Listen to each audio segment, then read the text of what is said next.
আর আজকে কিছু লাউয়ের বীজ বসাচ্ছি। তো এখানে আমি নিচে দিয়েছি পাতা পচা সবজি আর সবজির খোসা আর কিছু চেলে রাখা কম্পোস্টের মানে যেগুলো বেঁচে যায় সেইগুলো, আর দিয়ে দিলাম ফের সবজির খোসা। এগুলো শুকিয়ে রেখে দিয়েছিলাম। তো আমি তো এইভাবেই করি, আপনাদের দেখাই, তো আমি সেইভাবে আবার করছি। তো দেখুন, আর দিয়ে দিলাম কিছুটা মাটি।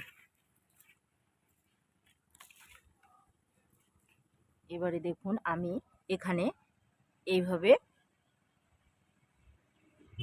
বসিয়ে দিলাম, দিয়ে উপরে এভাবে দিয়ে দেব মাটিটা হাত দিয়ে গুঁড়ো করে।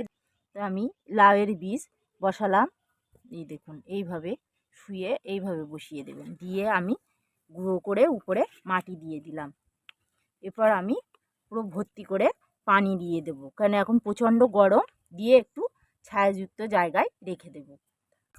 এবারে আমি দেখুন পুরো ভরপুর পানি দিয়ে দিলাম। এবারে আপনাদের যাদের ছায়াযুক্ত জায়গা আছে তারা রাখবেন, আমি ছায়ার দিকে রাখবো, সাইডে আমার গাছ আছে। আর না তো আপনারা একটা বস্তা চাপা দিয়ে দেবেন, এইভাবেই বসান। তো দেখবেন খুব সুন্দর চারা উঠে যাবে। তো বন্ধুরা দেখুন আমার এদিকে ফুল গাছগুলোও কত সুন্দর আছে, আর এখানে আমি চন্দ্রমল্লিকা মাদার গাছ রেখেছি, তো খুব সুন্দরই হয়ে আছে। আমি কি খাবার দিচ্ছি না দিচ্ছি অবশ্যই আপনাদের সঙ্গে শেয়ার করব এই গরমে। আর আপনারাও এইভাবে গাছ করুন, আর পানিটা অবশ্যই আপনারা ঠিকঠাক দেবেন, আর ডেইলি গাছ মানে ভিজিয়ে পানি দেবেন, আর 2-1 দিন পরে পরে আপনারা গোড়াটা অবশ্যই খুশে দেবেন। দেখুন আমার সব গাছের গোড়াগুলো বেশ খোসা আছে, এইভাবে খুশিয়ে দেবেন, তাহলে দেখবেন এই গরমে একটা গাছও নষ্ট হবে না।